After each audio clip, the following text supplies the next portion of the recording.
Morning বন্ধুরা, কেমন আছো তোমরা সবাই? আমি দীপা। আমার চ্যানেলের নতুন আরও একটি ভিডিওতে তোমাদের সকল বন্ধুদের জানাই অনেক অনেক স্বাগত।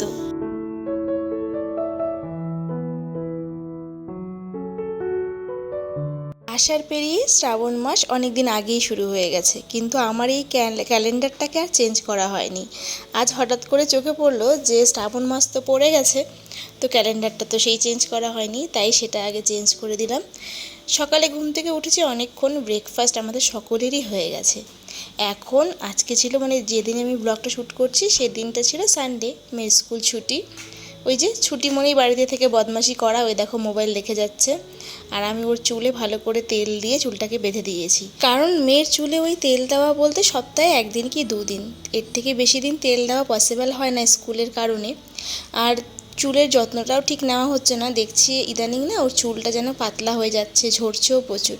তো ভাবছি একটা হেয়ার অয়েল তৈরি করব, ঘরোয়া একটা হেয়ার অয়েল, যেটা আগেও বানাতাম, কিন্তু বহুদিন হয়ে গেল সেটা আর বানানো হচ্ছে না।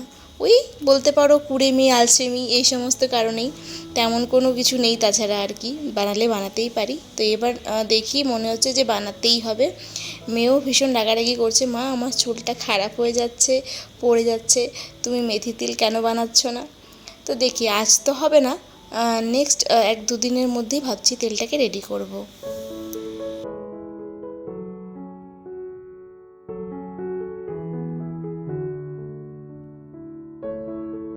তো আজকে তো সানডে, আগেই বললাম। আর যতই ভাবি না যে সানডেতে একদম কাজ কম রাখবো, যতটা পারা যায় আগের দিনে পুরো সপ্তাহে 6 দিন সব কাজ কমপ্লিট করে সানডেটাতে একটু রিল্যাক্সে কাটাবো, আরামে কাটাবো, শুধুমাত্র ওই রান্নাটাই থাকবে।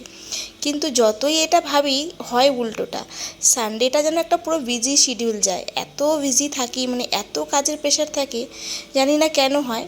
তো এটার একটাই কারণ হতে পারে আমার মনে হয়, সানডে ওই যে লেট করে ঘুম থেকে ওঠা, আর লেট করে ঘুম থেকে ওঠা সব কাজ লেটে লেটে হওয়া। তো এর ফলে না কাজের প্রেশারটাও কিন্তু বেশি হয়ে যায়।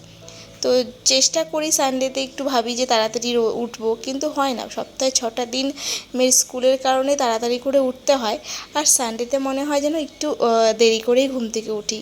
ওই সপ্তাহে 6টা দিন তো উঠি, একটা দিন ঘুমোলে আর কি হবে। ওই করতে করতে আর কি সানডে আমার আর কি লেজে গোবরে অবস্থা বলে না, সেই হয়ে যায় আর কি।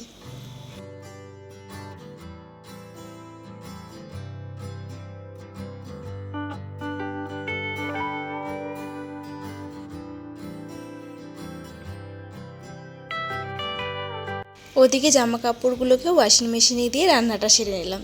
আজকে আর রান্নায় তেমন কোনো ঝামেলা রাখিনি, হাজব্যান্ডকে বলেছি মাছ মাংস কিচ্ছু আনতে হবে না, ঘরে ডিম আছে, সেই আলু দিয়ে ডিমের ঝোল করেছি ব্যাস, আর একটু মসুর ডাল সিদ্ধ করেছিলাম। এই আজকে একদম সিমসাম রান্না করেছি, কারণ আমি জানি আমার রবিবার দিনটা না আমি ফিলই করতে পারি না যেটা সানডে ছিল।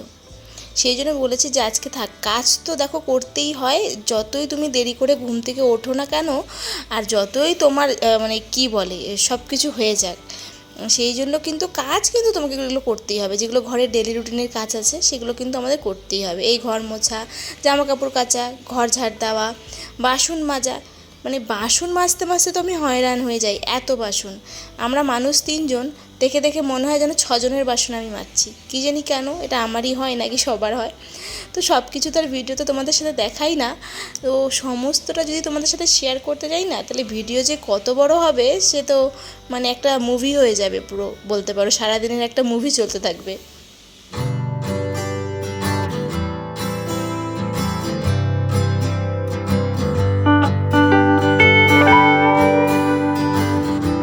যদিও কিছুদিন আগে সানডে রুটিনটা আমার একটু আলাদা ছিল, কিন্তু গত 2-3 সপ্তাহ ধরে কিন্তু আমার সানডে রুটিনটা একটু আলাদা।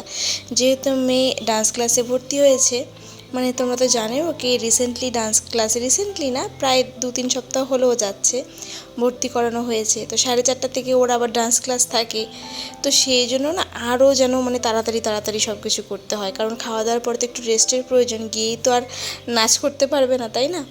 তো দেখো, আমার হাজব্যান্ডকে বলেছিলাম যে আমি জামা কাপড়গুলো মেলছি, একটু ভিডিও করে দাও। দেখো তার কীর্তিটা দেখো, আমার ওদিকে সব জামা কাপড় কিন্তু মেলা হয়ে গেছে, উনি ক্যামেরা না অন করে জাস্ট শুধু ভিডিওটা খুলে অন করেনি, জাস্ট ওটাকে ওপেন করে রেখে দিয়ে ধরে রেখেছিল। এতক্ষণ ধরে, মানে কি বলবো, মানে কাকে দিয়ে আমি কি কাজ করাবো। তো যাই হোক, চলো যতটুকু করেছে অতটুকুই তোমাদের সাথে শেয়ার করলাম। এই যে লাস্টে যতটুকু জামা কাপড় মেলেছি এই ক্লিপটুকু লাস্টে আর কি নিয়েছে। তো আমি বলছি যে তোমাকে দিয়ে কোনো কাজ হয় না, এই কথা বলেছি। সে রাগ বলে, তুমি তো জানোই আমি এই সমস্ত কিছু পারি না, তাহলে আমাকে দিয়ে কেন করাও। আর সত্যি কথা বলতে কি বলো তো, আমার বরের না এই সমস্ত বিষয়ে কোনো রকমই ধ্যান ধারণা নেই। মানে এই ভিডিও করা, ইউটিউব, ফেসবুক, ইনস্টাগ্রাম এগুলোর বিষয় নিয়ে ও একদমই আপডেটেড নয়, কোনো ধারণাই ওর কাছে নেই। পুরো ব্যাপারটা সেই জন্য কিন্তু আমাকে একা মানে হ্যান্ডেল করতে হয়। অনেকের আছে না, ওয়াইফরা ভিডিও করছে, হাজব্যান্ডরা এডিট করে দিচ্ছে, টেক রিলেটেড দিকগুলো হাজব্যান্ডরা দেখে, বেশ সুন্দর ম্যানেজ করে।